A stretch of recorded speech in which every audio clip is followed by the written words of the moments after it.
안녕하세요. 반갑습니다. 이금수입니다. 자, 여러분들 조선 후기에서 마지막입니다. 문화 부분이에요.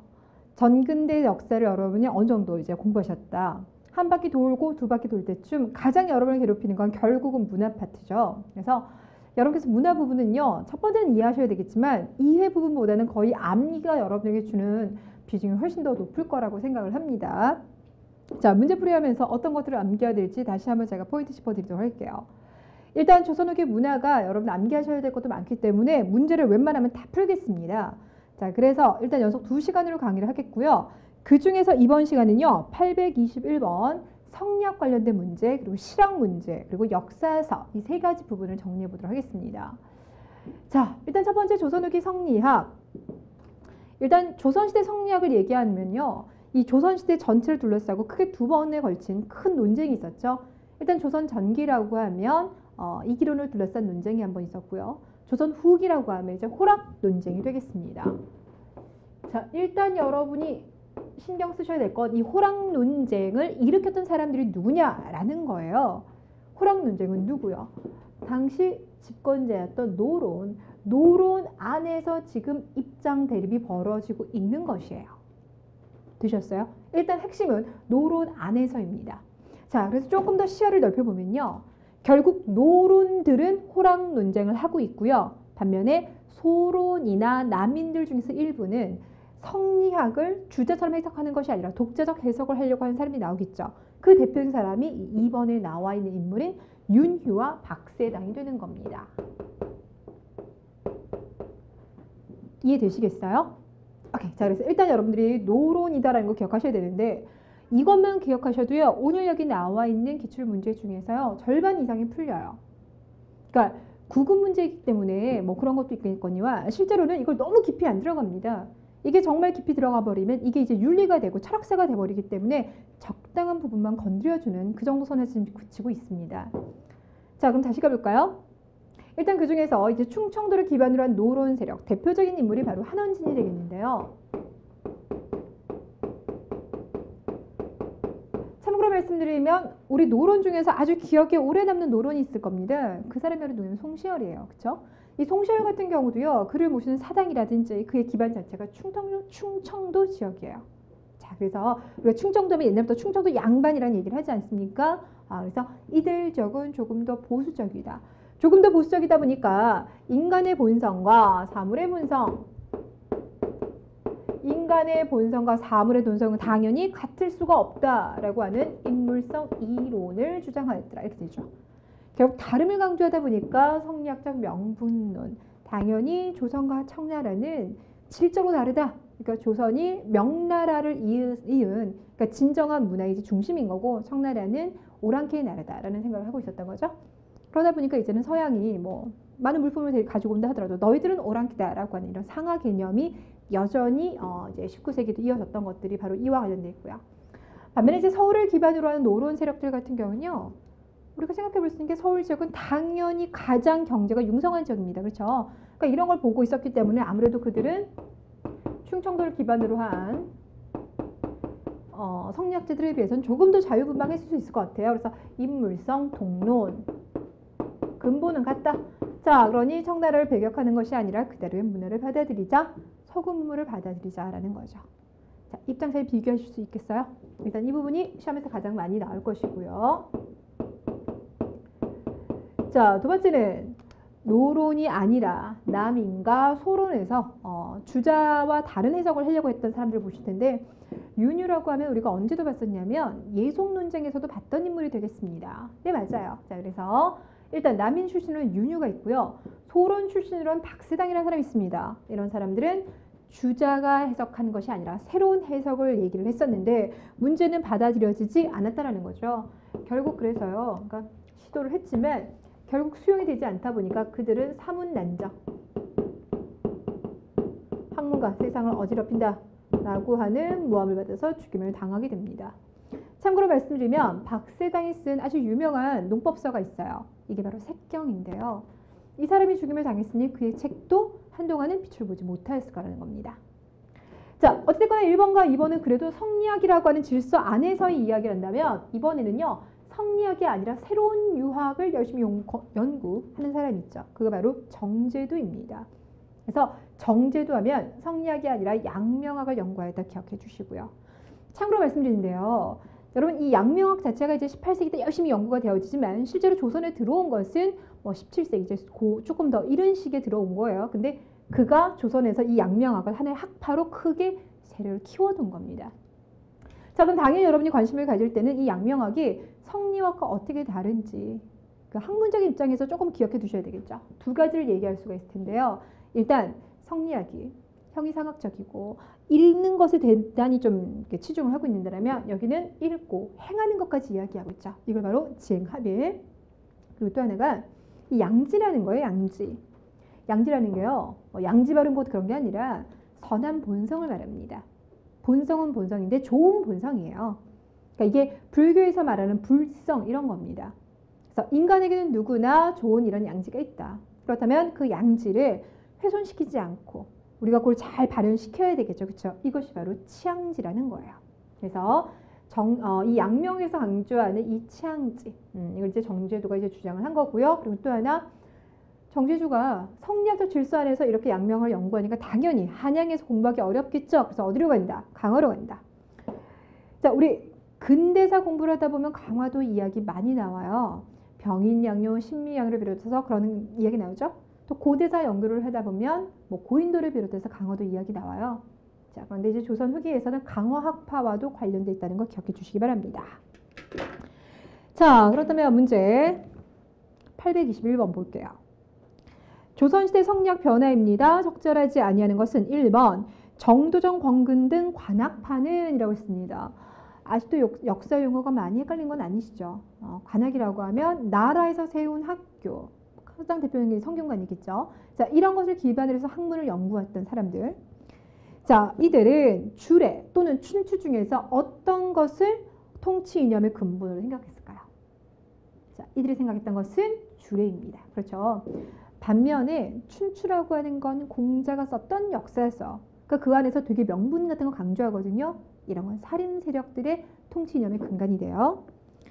자, 두 번째, 이황을 기승한 남인들은 인간과 사물의 본성에 관한 문제를 두고 호락 논쟁을 벌였습니다. 라고 하는데 호락 논쟁은 다시 말하지만 누가요? 노론들 사이에서 벌어지는 거예요.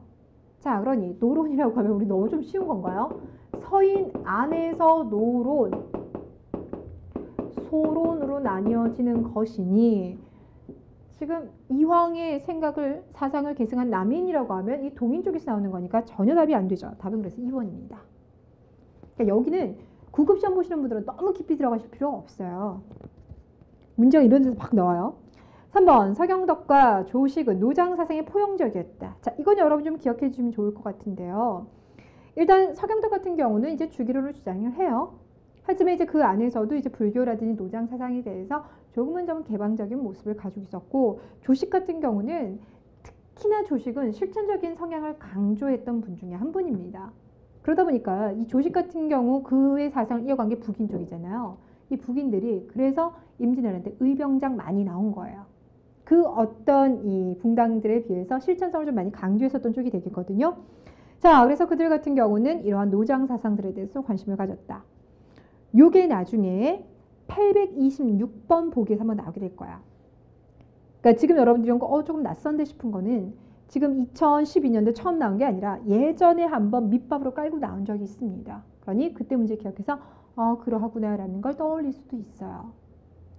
자, 4번 소론 성리학자들은 양명학이나 노장 사상 등을 수용하였습니다. 그랬는데요. 이 정제도가 이렇게 양명학을 연구했을 때 여기 이제 참여한 사람들, 소론이라든지 왕실의 종친들이라든지, 자, 그들이 같이 참여를 하게 되고요.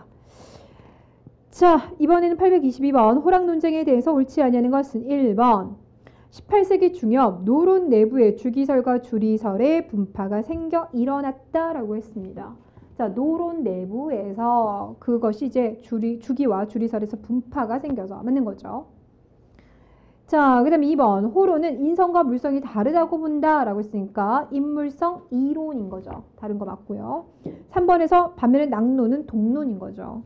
어차피 2번이 틀리면 3번이 틀린 거고 2번이 맞으면 3번이 맞을 수밖에 없는 거니까 얘는 답이 안 돼요. 4번 호로는 어디로 계승되었다? 위정척사 쪽으로 계승됐어요. 자, 그러니 북학파의 과학기술 존중과 이용 후생 사상으로 이어졌다라고 하려면 이건 낙론 쪽의 입장입니다. 답은 그래서 4번입니다. 자, 823번. 조선 후기 옳지 아니하는 것은 1번. 허목은 중농 정책의 강화, 부세의 완화, 호포제 실시 반대 등을 주장하였다 그러는데 이거 조금만 기다려주세요. 이 허목에 대한 이야기는요. 다다음 페이지 조선 후기 역사서 이야기할 때 다시 한번 짚어드릴 거고요. 하나 말씀드리면 2011년도에 지금 1번 허목과 관련해서 나왔죠. 이게 2013년도 경찰 문제 보기 그대로 또 나와요. 나왔던 건 또 나오거든요. 근데 조금만 기다려주시면 조금 더 설명드릴게요. 2번. 호랑 논쟁은 인성과 물성이 같다고 보는 노론과 다르다고 보는 소론 사이의 논쟁이다. 그래서 이게 뭐니라고 물어보는 게 아니라 그래서 자꾸 누가 일으키는 건데 결국은 노론 안에서인 겁니다. 그쵸? 자, 그러니까 노론과 소론 사이의라고 하는 부분이 틀린 거예요. 답은 2번이에요. 생각보다 허점은요. 되게 어이없는 데서 많이 나와 있어요. 자, 3번 이익에 대해서 나와 있는데요. 자, 이익 같은 경우는요. 이제 좀론이라고 해서 그러니까 이 조선 사회를 좀먹는 나쁜 것들이 있다라고 6가지 병폐를 얘기를 하죠. 그 중에 하나가 뭐 게으름이라든지 승려라든지 미신적인 것들 그리고 노비제도 이런 것도 나오는데 거기에 대해서는 그것도 마찬가지로 우리가 이제 바로 뒤에 실학 이야기하면서 한 번 더 짚어드릴 테니까 일단 보고 계시고요.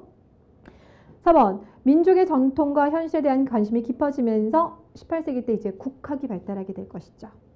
그래서 우리 것에 대한 관심하면 15세기와 18세기입니다. 15, 18 하면 이제 우리 것에 대한 관심. 자, 824번. 18세기 조선 4상계의 동향에 대해서 옳지 않은 것은 1번. 북학사상은 인물성 동론은 북학에 기반을 두고 있다. 맞습니까? 두 번째, 낙론은 뭘 강조한다? 대의명분을 강조하는 북벌론으로라고 했는데 안 맞죠? 지금 여러분들 문제 겨우 4개 풀고 있는데 이 4개 푸는 거 안에서 타격은 이거예요. 구분할 수 있느냐? 노론 간의 대립인 걸 알고 있느냐 문제입니다. 자, 3번에서 인물성 이론은 충청도를 기반으로 한 노론 학자들 했죠? 자, 4번에서 송시열, 만동묘, 명나라 신종과 의종의 제사를 지냈다. 네. 송시열이라고 하는 인물은 충청도를 기반으로 한 대표적인 노론 세력이에요. 그야말로 정말 성리학적 명분론에 완벽하게 입각해 있는 사람입니다. 그러니까 명나라에 대한 어떤 감사의 의미로 만동묘 이런 거 이제 세우자라는 얘기를 하는 거죠. 대보단 같은 것들이 숙종시킬 때 세워집니다. 자, 825 다음 글의 저자와 같은 사상적 맥락 그랬는데 여러분 지금 이 문제 푸실 때 맨 밑에 보니까 도학 원류속이라고 나왔는데 이걸 가지고 여러분 문제 풀기 좀 어렵겠죠. 여러분이 일반적으로 알고 있는 사료 이름과는 좀 거리가 머니까 그럴 때 잠깐 기다려 주시면 결국 힌트가요. 어디서 있었냐면 나의 저술 의도는 주자의 해석과 다른 이설을 제기하라는 것보다 의문점 몇 가지를 기록했을 뿐이다 라고 했습니다. 그러니까 여기서 이게 결국 핵심이었던 거예요. 주자와 완벽하게 다른 이야기를 하는 게 아니라 내가 생각하기에 이건 좀 이렇게 생각해 볼 수 있지 않을까라는 나의 이야기, 나만의 독자적인 해석을 해보겠다라는 거죠. 자, 결국 이거는 윤유하면 박세당인 거예요. 참고로 윤유의 글이 되겠습니다. 윤유의 글. 자, 그렇다면 그와 같은 생각이라고 했으니까 답은 2번 박세당이 되겠죠. 826번에 갑니다. 다음과 같은 현상으로 인해 벌어진 일 그랬는데 인조 반정 이후 송시열을 중심으로 서인 세력은 명분론을 강화라고 했으니까요. 인조 반정이 17세기인 거잖아요. 그렇죠? 그러니까 이거 지금 벌어지고 있는 상황하면 17, 18세기여야 돼요. 1번. 주자 중심의 성리학에서 모순 해결의 사상적 기반을 찾으려는 자를 사문난적으로 몰았습니다. 라고 있어요. 자, 여러분들 여기 잘 보세요. 사문난적으로 몰았다. 근데 있는데 여기서 주자 중심의 성리학에서 모순 해결의 사상적 기반을 찾으려는 자를 이라고 했습니다. 그러니까 지금 여기 나와 있는 송시열 같은 사람은 명분론에 입각한 대표적인 그 노론 보수 세력들이잖아요. 그들을 사문난적으로 성리학에서 그러니까 이 송시열이라는 사람은 이제 주자 중심의 성리학을 강조하고 있는 거고, 근데 이 보기에서는 주자 중심의 그 성리학에서 어떤 그 문제를 풀어내려고 하는 기반을 찾은 사람들, 그들을 사문난적으로 보다. 이거 문장 자체가 말이 안 되는 거죠. 계속 읽으면서 막 헷갈려요, 저도. 그렇죠? 그렇죠? 그러니까 지금 이런 것들이 벌어지고 있는 이런데 지금 여기 송시열과 같은 사람들은 일단 그 주자 중심의 해석 그 자체를 강조하고 있는 것인 거 어떤 것이고, 그러니 사문단적으로 몰린 사람은 주자 중심이 아니라 독자적인 해석을 하려고 했던 사람들에게는 전혀 다른 거죠, 그렇죠? 지금 화면을 보시는 분들은 지금 강사 정신 못 차린다 막 이러고 있을 것 같아요. 아니 말이 너무 이상해서 제가 지금 읽어보니까 다시. 아무튼 그래서 자 그러니 지금 이 시기 때 여기서 사문단적으로 몰린 사람들은 주자와는 다른 해석을 하려고 했던 것이었기 때문에 그 주자 중심의 표현이 틀린 겁니다. 자 그래서 답이 1번인 거고요. 뭐 양명학에서 지행합의를 강조했으니까 2번 맞는 거 알고 계실 거고요. 3번에서 육경과 제자백과에 관심을 두는 학자가 나타났다라고 했는데 이게 지금 2007년도 법원직에서 나왔잖아요. 그리고 아까 우리가 821번 보기 2번에 풀었던 것도 결국 여기서 나오는 겁니다. 자, 이렇게 육경이라고 하면 이제 시경, 서경, 역경을 기반으로 한 것들 말이에요. 그러니까 뭐 논어라든지 이런 거 빼주시면 되겠는데, 그러니까 이런 육경과 제자백과에 관심을 두는 사람들, 그 제자백과 안에는 뭐 노장사상 같은 거 들어가겠죠, 그렇죠? 그러니까 그 전에 16세기 때 아주 강조되었었던 그 사사삼경의 모습에서는 또 달라지는 모습이 되겠고, 성리학만 관심을 가졌던 거에서 노장사상 등에도 관심을 가진 것이었다. 자, 그러니 이들은 이제 소론에 대한 이야기를 하는 거니까 이건 맞는 거고요. 4번. 지금 이제 성리학이 보수화되면서 예학이라든지 보학 같은 것들이 더욱더 발달했죠. 자, 그러니까 4번은 맞는 겁니다. 자, 827번에서 옳지 아니하는 것은 그랬는데요. 일단 뭐 1번 우리 그동안 워낙 많이 했었고요. 2번에서 서원은 16세기 중반 이후로 많이 설립되죠. 3번에서 18세기 호랑 논쟁은 노론과 소론 간의 학문적 논쟁이다 그랬는데 호랑 논쟁은 노론과 노론 사이의 학문적 논쟁입니다. 답은 그래서 3번 되겠습니다. 자, 그 다음에 828번에서 자, 거기 보니까 여러분 뭐 지행합의를 나왔으니까 당연히 뭐 2번은 찾으셨을 거고요. 829번에서 인물성 동론에 기초하여 나타난 사상계의 동향 그랬습니다. 인간의 본성과 사물의 본성이 같은 것이다. 그러니까 막 너무 차별하는 이런 명분론, 상하 개념은 조금 지양하자는 쪽이겠죠. 그러니까 청나라 문물을 받아들이고 서구 문물을 받아들이자. 자, 그러니 답은 3번 되겠죠. 자, 거기 1번 양명학에 도입했으니까 이제 정제도 이야기가 나오거나 또 그를 따라서 연구를 했던 소론학자들을 생각하시면 될 거고요. 거기 4번에서 화이론적 사유체계를 했습니다. 화이론적이라고 했으니까 한족, 중국의 한족을 중심으로 두고 세계를 이해하려고 하는 거죠. 이건 명분론과 관련돼 있으니까 호론 쪽이 되겠고요. 자, 이번에는 830번 문제부터는 실학 부분 문제 좀 봅시다. 자, 이번에는 여러분들 실학 들어가 볼까요? 일단 실학이라고 하면 여러분 분야를 좀 나눠주셔야 되는데요.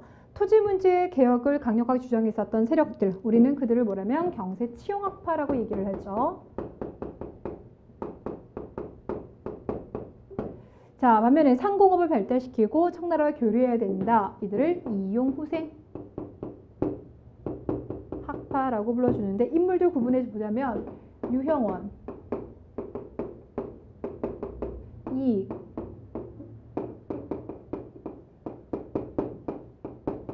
정약용, 그들은 바로 이제 중용학파가 되겠습니다. 각각의 토지 지도의 개혁 방식의 차이를 좀 구분하셔야 되는데 균전론이라고 하면 토지를 똑같이 나눠주자라는 거예요. 단 나누는 주되 농민은 농민 안에서 똑같이 일경씩 나눠주고 선비는 선비들끼리 똑같이 나눠주는 거. 그러니까 신분별 차등 자체는 인정하고 있는 겁니다. 자, 반면에 이제 한전론이라고 하면 토지를 나누는 주되 절대 매매할 수 없는 땅을 지정을 시켜놔요. 이걸 바로 영업전이다라고 얘기를 했어요. 자, 이거 말고 이제 좀론이라고 해서 이익이 얘기했었던 조선을 좀 먹는 거. 뭐 일단 노비제도 있었고 아까 과거제도, 미신, 게으름, 승려 이런 것도 있었죠. 자, 정약용이 얘기한 여전론. 여전론은 공동생산 그리고 일한 만큼 가져간다. 공동분배가 되겠는데요. 이 여전론 말고요. 또 하나가요. 정전제 있었죠. 그걸 주장했었던 거. 이 정전제 같은 경우는 각자 토지를 가지고 농사짓고 살아가는데 이 가운데 우물정자 요 가운데의 모습 여기는 마을 사람들이 같이 농사짓고 난 다음에 나라에게 세금을 내는 땅 이렇게 지정을 해주죠. 자, 그리고 이제 또 하나 정약용은요. 당시 지방 관리들이 백성들의 수탈을 많이 했습니다. 그래서 그 지방 관리들의 근본적인 자세에 대한 고민을 많이 했어요. 자, 그래서 지방관리들을 목민관이라고 합니다. 백성을 이끄는 사람들이기 때문에. 그러면 그들이 어떤 자세를 가져야 될 것인가? 목민심서에서도 드러나 있고요. 또 하나는 원목이라고 하는 짧은 글 속에도 들어가 있어요. 흠이라고 하는 게 신중한 거죠. 신중하고도 신중하게 형사재판을 진행해라 라고 하는 걸 담고 있는 거고요. 탕론이라고 하면 나라의 근간은 백성이다. 자, 그러니 그러한 백성들의 뜻을, 민의 뜻을 제대로 받들지 못하는 나라는 뭘 수 있다? 바꿔질 수 있는 것이 아니겠느냐 라는 정치와 관련된 그 짧은 글이 되겠습니다. 자, 중상학파와 관련돼서는 유수원부터 출발해 볼까요? 자, 유수원, 그 다음에 홍대용, 박지원, 박제가. 유수원 같은 경우는 산업공상의 직업자 평등을 주장하였다. 됐고요. 그 다음에 홍대용 같은 경우 좀 재밌는 분이라고 했었죠. 다른 또 실학자와들에게 특히나 과학적인 부분에 관심이 많았기 때문에 지전설, 지가 돌고 있던 지전설을 얘기했었고, 그다음 박지원은 청나라 다녀오면서 수레, 선박, 화폐 이용에 대한 중요성을 얘기했었고, 또 그 열하일기 속에 보면 이런 것만 담겨져 있는 게 아니라 양반들을 비꼬는 소설 들어가 있습니다. 허생전, 양반전 이런 글들 중에서 양반의 무능력함을 비꼬고 있더라. 자, 반면에 이제 박제가의 글이라면 이제 북학의가 있는데요. 북학의 특징이라고 하면 소비를 강조하죠. 그래서 소비를 설명을 하면서 우물론을 꺼냈었어요. 그리고 그는 서울 출신으로서 규장과 검서관으로 활동을 했었다. 자, 그럼 볼까요? 먼저 838번. 838번부터인가요? 아니네요. 830번부터 갑시다. 자, 조선 실학자들의 토지개혁론에 대한 설명입니다. 적절하지 않은 것은 1번 정약용은 반계수록에서 정전론을 주장하였다 그랬는데, 반계수록하면 이 앞에는 반계가요, 유영원의 호입니다. 자, 그러니까 답은 1번이에요. 자, 두 번째 이익의 한전론은 영업전 빼고 나머지 토지는 팔 수 있도록 한 거죠. 정약용 하면 여전론과 정전론을 주장을 했어요. 4번에서 균전론은 토지를 균등 분배하긴 하지만 그 신분 안에서만 같은 거지 신분끼리는 차등을 두는 거였어요. 되셨죠? 자, 요 1번 문제를 풀어보면 이 1번 문제 같은 경우요, 실학자와 그가 어떤 이야기를 했는지를 묶어두고 있는데, 이런 식의 질문은요, 그 이후에 계속 반복되고 있어요. 물론 이제 제시하는 형태만 달라질 뿐인 거지. 그래서 기본적으로 여러분들은 각각의 주장을 알아두시면 됩니다. 자, 그래서 831번에서도 1번 균전론을 주장하면은 유영원인데 나라를 좀먹는 6가지 배단을 지적한 것은 이익입니다. 아닌 거죠. 2번에서 지전설이라고 했어요. 그럼 홍대영이에요. 그렇죠? 자, 그러면서 홍대영은 그러니까 그 이제 전체 우주 중에서 지구가 돌고 있는 것이다 이런 얘기도 하면서 더 나아가서 우리가 그동안 중국 중심을 바라봤던 세계관에 대해서 비꼬고 있는 거죠. 자, 3번에서 서학을 수용하여 과학기술의 발전을 도모하였다 그랬는데, 정약용은 워낙 할 게 많죠. 그 중에 하나가 그는 천주교를 종교 수준까지 믿은 건 아니고 학문의 수준에서는 받아들였더라. 자, 그러다 보니까 나중에 그를 정말 후원해줬던 정조가 사망하고 난 다음에 이 천주교 한때 빠졌다는 이유로 유배상하를 18년 떠나게 되잖아요. 그렇죠? 자, 이것이 바로 신유박해였었는데, 자, 그러니 거기서 서학을 수용하여 라는 표현 맞는 거죠. 그 다음 과학기술의 발전, 그랬으니까 거중기, 농로 생각하시면 되겠죠. 답은 3번입니다. 자, 4번에서 양반 문벌 제도를 극복하기 위하여 고증학을 적극 채용하였다 그랬는데, 김정희 하면은 고증학을 연구하고, 그다음에 이제 그 김정희의 뭐가 있을까요? 추사제를 비롯해서 금서강 연구에서도 그가 뛰어난 업적을 보였죠. 근데 양반 문벌 제도를 극복하기 위하여라고 하는 부분은 김정희와는 상관이 없습니다. 자, 832번은요, 문제가 너무 어이가 없는 게 문제 안에는 답이 있어요. 경세 치용학파에 대한 설명을 옳지 않은 것은, 그럼 이들이잖아요. 근데 저기 갔더니 4번에서 박지원은 이렇게 났습니다. 그는 이용생학파인 거예요. 문제 이미 답이 보이죠. 그리고 또 하나 조심할 건요, 박지원 자체가 녹음 문제에 관심을 가진 건 맞습니다.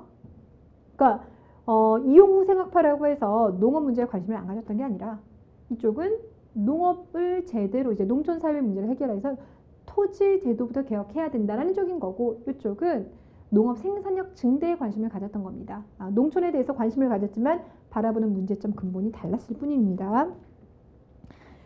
자, 그 다음에 뭐 833번은 여러분이 다 아실 것 같으니까 패스하고요. 834번 이 사람, 가장 적절한 것은 그랬는데, 자, 이 사람은 실증적이며 비판적인 역사 서술을 제시하고 중국 중심의 역사관에서 벗어나 우리 역사를 체계할 것을 주장하였다 그랬는데요. 이들 중에서 특히 역사학 쪽에서 큰 영향을 끼친 사람 하면 바로 이익이에요. 그래서 조금 이따 보시겠지만 우리 조선 후기에 그냥 역사로 밥 벌어먹고 살았던 사람 하면 대표적인 게 뭡니까? 안정복이에요. 이 안정복의 스승이기도 한 사람이 바로 이익인 거죠. 되셨어요. 자, 그래서 우리가 단군에서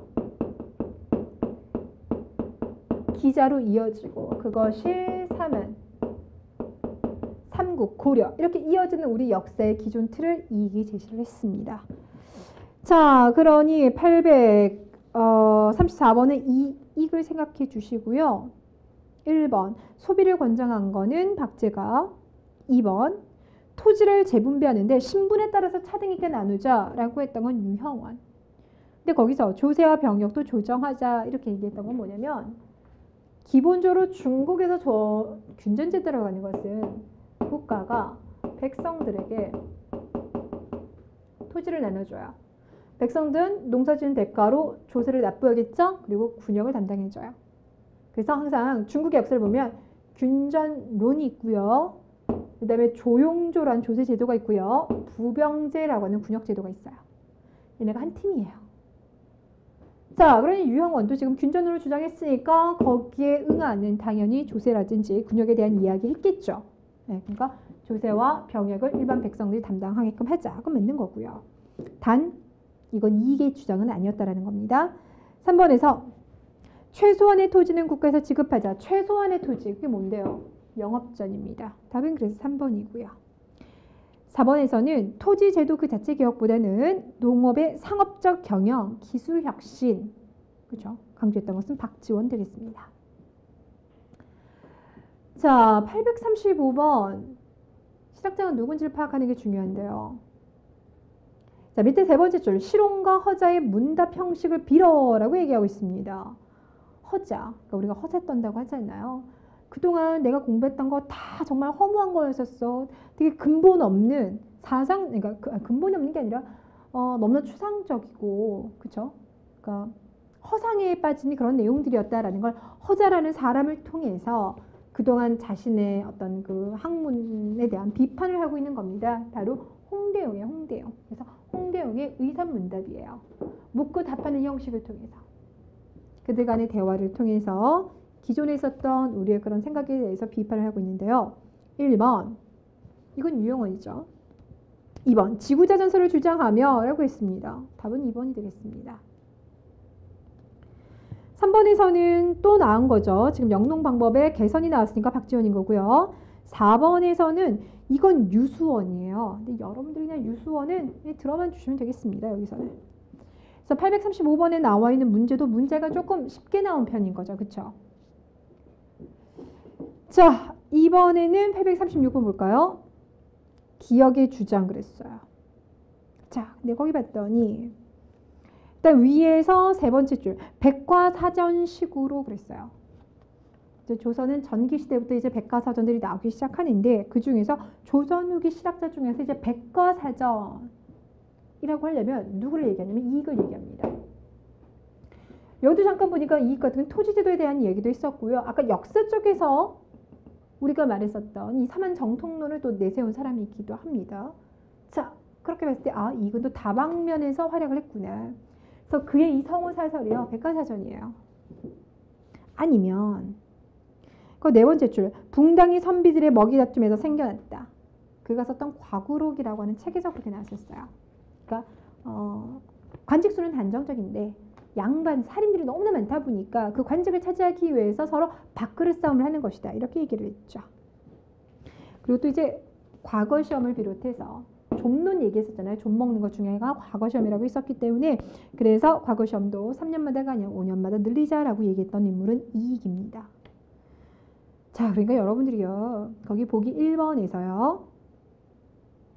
호구에 부과하던 여격을 토지 일괄 부과한다. 그러니까 백성들에게 토지를 나눠주고 대신에 그 백성들에게 세금을 걷고 군대 오게끔 시키겠다. 역도 토지를 기반으로 매기겠다. 이거 균전론이랑 관련되는 거거든요. 그러니까 1번은 유영원, 2번에서 화폐유통 선박술에 사용했으니까 박지원, 3번에서는 우리 앞서서 잠깐 좀 내버려 주세요라고 얘기했던 허목에 대한 겁니다. 허목은 바로 다음 페이지 제가 보여줄게요. 4번에서 영업전 했으니까 이익인데 근데 여러분들이 836번에서 그 네모 안에 들어가 있는 글 자체가 이익 거라는 걸 모른다라면 이 문제는 풀기 좀 어려워지겠죠. 그쵸? 자, 그래서 이게 이 성호사설 하면은요. 일단 그가 쓴 백과사전이다라고 보시면 되겠고요. 이게 그러한 생각은요. 뭐 저경영을 비롯해서 아까 안정복에 대한 이야기도 했었죠. 많은 실학자들에게 영향을 주게 될 거예요. 그래서 나름 성호학파라고 하는 큰 하나의 학파를 형성하기도 합니다. 자, 837번 문제는 좀 생각보다 쉬워요.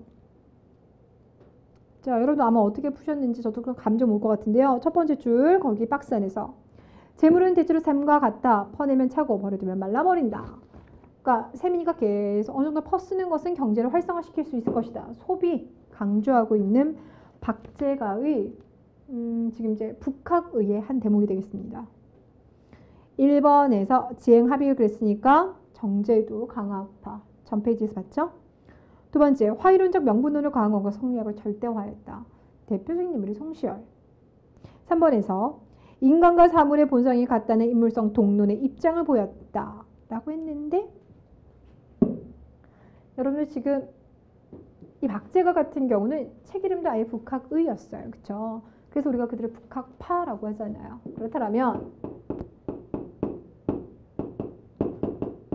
이 북학파들은 아까 호론과 낙론 중에서 누구 쪽 세력들? 그렇죠. 낙론의 입장이 계승되어서 북학파로 이어지게 됩니다. 자, 그래서 이 낙론을 주장했던 사람들, 이쪽 입장들 같은 경우는 이 낙이라고 하는 게 낙수가 한강을 말해요. 그러니까 서울 지역의 노론들을 말하고요. 홍대영, 박지원, 박제가 이런 이제 노론에 기반한 사람들이 이 낙론을 계승해서 북학파를 얘기를 하게 됩니다. 답은 그래서 3번. 4번에서는 경세치용이었으니까 이 위쪽이 되겠죠? 해당하지 아니하고요. 자, 그 다음에 838번은 뭐 여러분 점수 주려고 나온 거니까 당연히 맞추셨을 것 같고요. 839번 옳은 것은 그랬어요. 자, 인물을 봤더니 위에서 세 번째 줄 일여로 한다 라고 했습니다. 자, 밑에서 네 번째 줄 오른쪽 가시면 일여에는 여정을 두며 무릇 일여의 토지는 일여의 인민이 공동으로 경작. 일여가 나오고 공동 경작 그리고 일한 만큼 분배한다. 결국은 정약용이죠. 자, 그러니까 1번 18년간 유배 생활을 했고 그때 나온 게 이제 목민신서, 흠음신서, 경세유표가 있습니다. 답은 1번. 2번에서 유영원 같은 경우는요. 반계, 그게 호입니다. 이 지역에 머무르면서 아예 그냥 그 지역이기도 해요. 자, 거기에 머무르면서 직접 농사도 짓고요. 그러면서 농민생활에 고충을 나는 거죠. 균전론을 주장합니다. 자, 3번에서 열하일기니까 뭐 당연히 박지원인 거고 4번에서는 토지 소유의 상한선을 정하여 그러니까 이게 영업전 쪽을 말할 겁니다. 겸병 방지를 주장하고 과구록을 썼다 그랬는데 여기서는 토지 소유의 상한선을 정한 게 아니라 토지에서 최소한의 토지는 이 토지는 절대 매매할 수 없다라고 얘기해 주는 거죠. 그러니까 토지 매매에서 반드시 지켜야 될 일부의 땅 더 이상은 위쪽은 매매가 가능하지만 밑에는 절대 매매할 수 없다는 걸 명시한 거. 이게 영업전이고요. 과구록이라고 하는 것은 붕당 정씨의 대립이 왜 생겼느냐라고 얘기했을 때 그 폐단에 대해서 그가 지적했던 글이 되겠습니다. 자, 그 다음에 840번 문제는요. 옳지 아니하는 것은 그랬는데 여러분 지금 박스 안에서 보이고 있는 인물은 바로 홍대용이에요. 홍대용인 걸 여러분들이 만약에 몰랐다 하더라도 거기 2번에서 의산문답, 3번 무한우주론, 홍대용인 걸 알 수 있죠. 근데 거기 4번에 조심할게요. 그가 지전설을 주장한 건 맞는데 최초는 아니에요. 최초는 그보다 앞서서 김성문이라고 하는 사람이 주장했었습니다. 그러니까 답은 4번인 거죠. 그렇게 푸시면 되고요. 아니면 또 그렇지 않다 하더라도 위에 문제에서 실학자라고 얘기했고 실학자 안에서 글을 읽어보시면 지구가 돌고 있다는 얘기를 쓰는 건 이제 홍대용밖에 없으니까 이렇게 푸셔도 괜찮습니다. 자, 841번. 이건 뭐 여러분이 그냥 많이 푸는 유형인데요. 1번. 박지원 양반전에서 양반 문벌제도의 비생산성을 비판한 거 맞고 2번. 금석 과한록. 이거 누굴까요? 김정희입니다. 답은 2번 되겠습니다. 그래서 김정희 하면 금석학의 대가죠. 비문 해석하는 건 이런 쪽의 대가인 거고요. 자, 842번 여러분 조금 헷갈릴 수 있을 것 같은데요. 실학자 주장 옳은 것 그랬는데 일단 기억. 정약용은 공동농장 제도인 여전제를 주장하였다. 여전제. 이거 맞죠? 정전노는 각자 농사 짓고 가운데 여기저기만 공동 생산해서 국가에다 세금을 내자는 쪽이었었어요. 자, 니은에서 유형원은 노비제도를 근절시켜 평등사회를 형성하고자 하였다 그러는데 실학자들은 기본적으로 뭐 노비제도라든지 이런 신분제도에 대한 비판을 했는데요. 그 강도를 어디까지 것이냐라는 거예요. 그럼 여러분 유형원 같은 경우는 산업공상의 직업자 아니죠. 균전론을 주장했었죠. 균전론을 주장했는데 여기 균전론에서 기본적으로 농민에게는 1경의 토지를 주고 선비에게는 2경의 토지를 줘라. 만약에 그가요 신분제도 자체, 노비제도 자체를 아예 없애자라고 얘기를 했다면 모든 사람에게 똑같이 토지를 주자고 얘기하지 않았을까요? 그런데 그는 농민은 농민들끼리 똑같이 주고 선비는 선비들 안에서 똑같이 주고 관리는 관리들 안에서 똑같이 주라고 얘기를 합니다. 그러니까 그가 기본적으로 신분제라고 하는 틀 자체를 아예 부정한 건 아니라는 걸 알 수 있죠. 그러니까 답은 안 된다는 겁니다. 그래서 유형원은 노비 세습제를 비판한 것이 그 신분제도 자체를 부정한 것은 아니었어요. 자, 이 영업전의 매매를 허가하는 이라고 했는데 이 영업전은 절대 뭐 할 수 없다. 매매할 수 없다. 그러니까 리을이 맞죠. 답은 그래서 4번입니다. 자, 843번도 뭐 문제가 길긴 하지만 계속 했던 이야기 뭐 좀론이라든지 영업전을 제시한 한전론이라든지 계속 나왔으니까 이건 지나가도록 하겠고요. 844번 한번 볼게요. 다음 자료에 대해서 옳은 것은 그랬는데요. 먼저 가를 봤더니 백성을 위해서 수령이 존재하는가 백성이 수령을 위해서 태어났는가. 그러니까 결국 백성이 우선이니 수령들은 백성을 잘 보필해야 된다. 그들이 잘 살 수 있게끔 도와줘야 된다는 거잖아요.